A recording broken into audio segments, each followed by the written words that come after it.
நீதிமொழிகள் 2ஆம் அதிகாரம் 16ஆம் வசனம். தன் இளவயதின் நாயகனை விட்டு தன் தேவனுடைய உடன்படிக்கையை மறந்து. இன்றைக்கு அநேக கிறிஸ்தவ திருமணங்கள் சேர்ந்து வாழ முடியாமல் பிரிந்து வாழ்ந்து கொண்டிருக்கிறார்கள். அதற்கு என்ன காரணம்?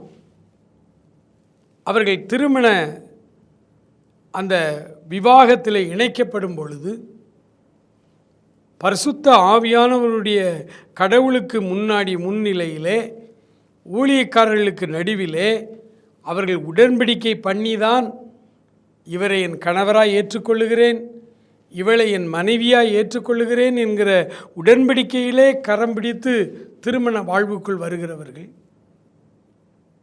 தன் இளவயதின் நாயகனை விட்டு தன் தேவனுடைய உடன்படிக்கையை மறந்து. இந்த வார்த்தையை கேட்டுக்கொண்டிருக்கிற திருமணமாகி பிரிந்து வாழ்கிற பெண்களை பார்த்து நான் பேசுகிறேன், ஆண்களை பார்த்தும் நான் பேசுகிறேன். காலை வேளையிலே ஆண்டவர் சொல்லுகிறார், திருமணமாகி நீங்கள் பிரிந்து இப்பொழுது இருப்பீர்களானால் நீங்கள் உங்கள் தேவனுடைய உடன்படிக்கையை மறந்திருக்கிறீர்கள் என்று பொருள். 1000 காரணங்கள் இருக்கலாம்,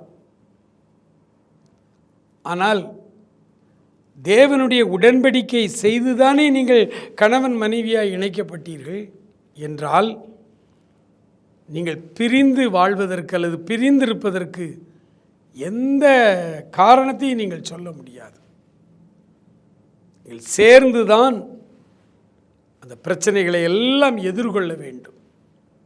சரி, அதுக்கு பெரியவர்கள் திருச்சபை மக்கள் கூட உங்களுக்கு உதவி செய்வார்கள்.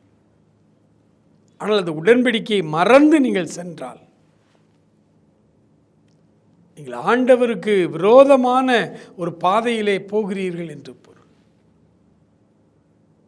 இந்த காலை வேளையிலே திருமணமாகி பிரிந்திருந்து இருதயத்தில் வேதனையோடு வலிகளோடு நியாயமான பிரச்சனைகள் தான் என்று சொல்லி கொண்டும் பிரிந்திருக்கிற உங்கள் ஒவ்வொருவரையும் ஆண்டவர் சேர்ந்து வாழ உங்களை அழைக்கிறார். அந்த உடன்படிக்கையை நினைவு கூர்ந்து ஒருவருக்கொருவர் நீங்கள் விட்டு கொடுத்து மன்னிப்பெடுத்து அவரோடு கூட இணைக்கப்படுங்கள். அப்படி குடும்ப வாழ்வு உடைந்து விடக்கூடாது. அது தேவ சித்தம் அல்ல. சேர்ந்து வாழ வேண்டும். பெரியவர்களை வைத்து பேசுங்கள், ஒருவருக்கொருவர் மன்னியுங்கள், ஒருவருக்கொருவர் விட்டு கொடுங்கள்.